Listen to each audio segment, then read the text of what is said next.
practicing, became an arahant, fully enlightened person, and whole life kept on serving people, kept on serving people. The whole technique is such that unless you learn equanimity at the depth of the mind where sensations are there, you can't expect the results. And when you work it that way, sensations are there and you are equanimous, sensation, anything happening outside will bring a sensation in the body. Pleasant or unpleasant, anything that happens outside will bring a sensation in the body, and if you are equanimous with that sensation, then whatever decision you make is a healthy decision. Whatever action you take is a healthy action. It is not that this technique will make you inactive, it will make you very active. Not that I am a Vipassana meditator now, like a vegetable, let anybody come and cut me, I don't care. No, no. Full of life, active life. The life of reaction will go away. And reaction is always full of negativity, full of misery. Now action will be positive, good for you, good for others. This change will come. And many a times you will have to take very strong action, vocal, physical, very strong action. But deep inside the mind will be full of love, full of compassion. Wherever strong action is necessary, one has to take. Like an example, a child is running towards fire or towards a poisonous snake. For the child, this is some toy to play. You can't allow. You use all your force and keep the child away. The child will be crying, the child won't like it, but you have to keep the child away. There is no anger towards the child. There is only compassion. There is only goodwill. You want to help the child, but you have to use the strength.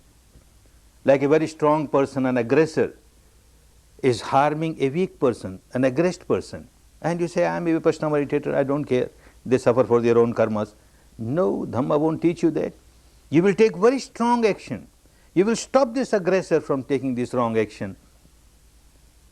If you are not a Vipassana meditator, then also you would have taken such an action, very strong action against the aggressor. But then you would have very much compassion towards the aggressed, the weaker one, and very much anger towards the aggressor. Now it is different. You have got compassion for the one who is weak, but you have got more compassion for the one who is the aggressor. Ignorant person, he does not know what he is doing. He is not only harming this weak person, he is harming himself also. He is generating so much of negativity, so much of ill will, and that goes against him. He doesn't understand. And he is so ignorant. He doesn't understand the soft language.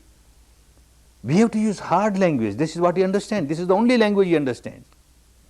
You have to take hard action, very strong hard action, but full of love, full of compassion. First you have to examine yourself.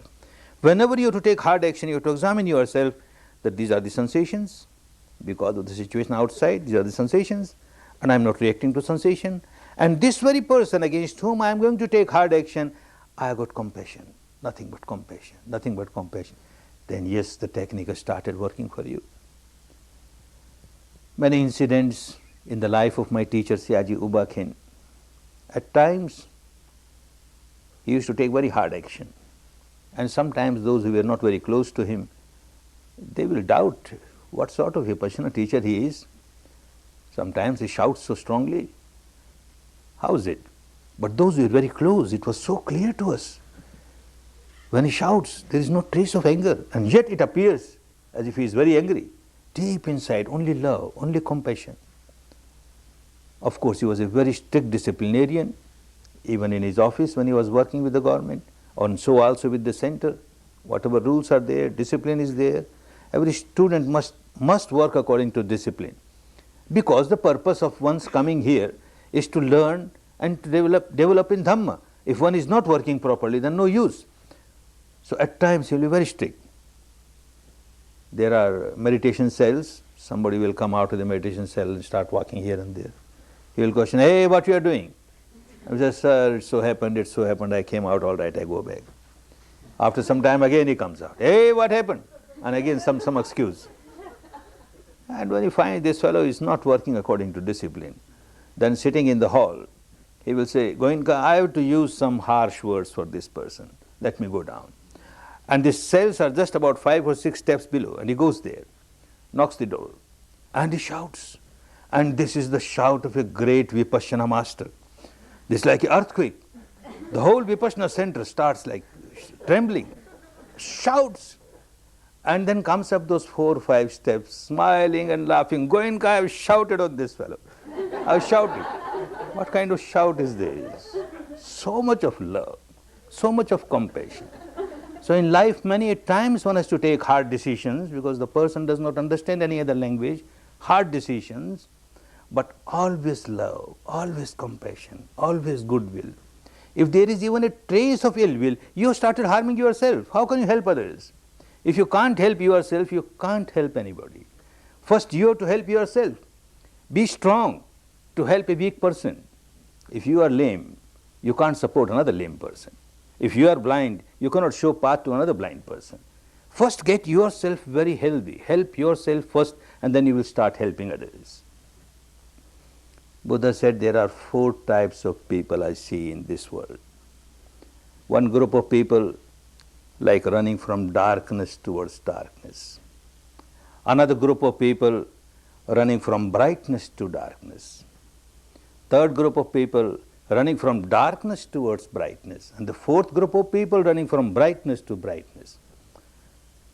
He never gave any sermon in mysticism. Swakhatu Bhagavata Dhammo. The teaching is so clear. So whenever he said something which people may take different meaning, he explained it immediately. What is darkness? What is brightness? How one keeps on running from one to the other. The first group, from darkness to darkness. Someone is full of misery in different ways, health-wise, money-wise, family-wise, society-wise. All around there is misery, misery, misery. This is darkness, life of darkness. There is no happiness at all. And yet, every moment this person is generating nothing but anger, hatred, I am in this position because of that so-and-so, because of so-and-so, because of so-and-so, anger towards so-and-so, hatred towards so-and-so, ill will towards so-and-so. Darkness is already there, and one is planting seed of darkness. Misery is already there, one is planting seeds of misery. This anger, hatred, ill will bring nothing but misery, nothing but misery. So his future is also full of misery. Present is misery, future is misery. Present is darkness, future is darkness.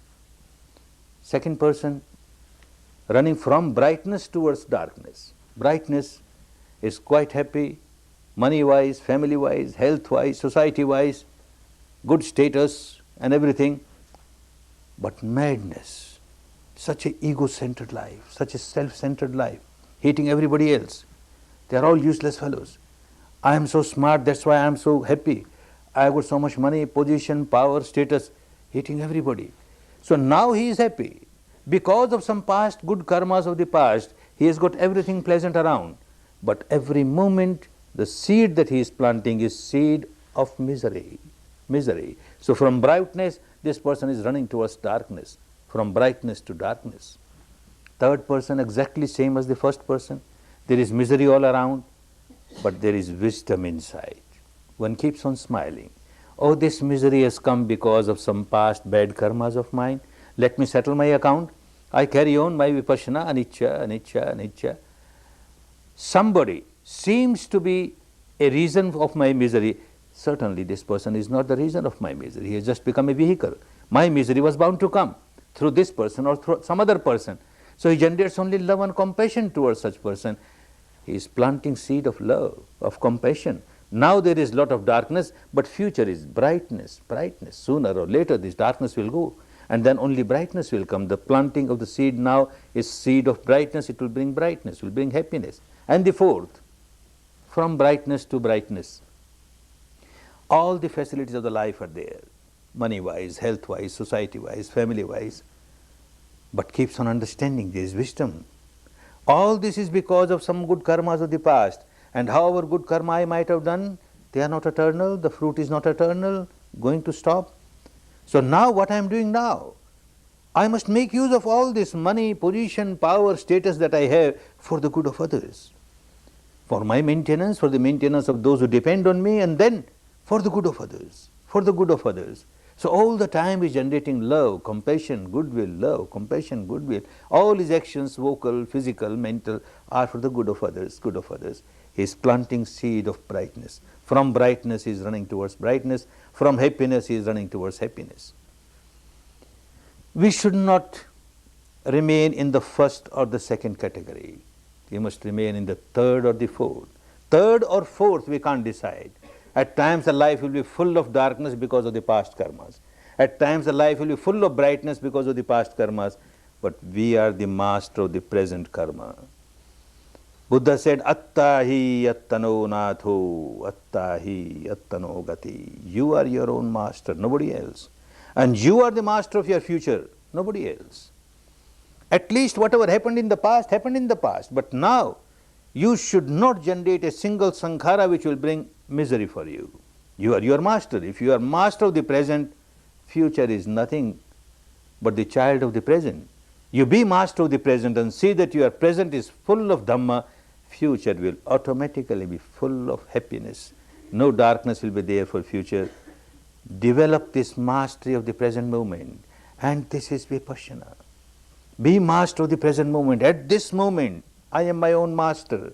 I won't plant any seed of misery. I won't plant any seed of darkness, only seed of brightness, seed of happiness, good for me and good for others. See that you practice it properly. The results are bound to come. Good results are bound to come. Understand the technique properly. The one day that you have to work seriously, take out as much defilements as you can and get established in the technique. You have to be aware of the sensations and equanimous with the sensation. Rest, leave to Dhamma. The results are bound to be good. Aware of sensation, equanimous to sensation. Aware of sensation, equanimous to sensation. Keep growing in Dhamma. Keep growing in Dhamma. Dhamma is so great, so wonderful. May you all get the best fruits of Dhamma.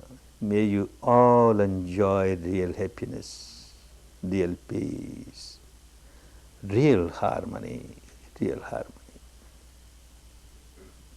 Bhavat Sarva Mangalam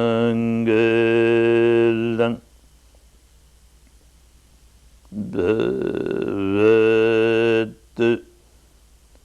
Sarva Mangalam Bhavat Sarva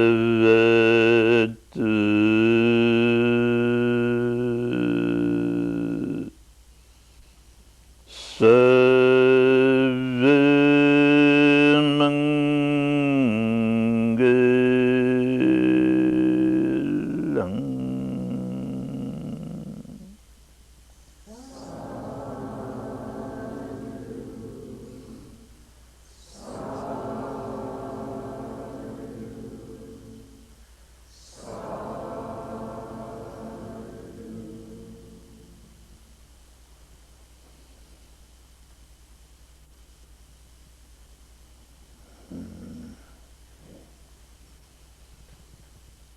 Good. You may take rest for about 5 minutes and then meditate further. Take rest for about 5 minutes.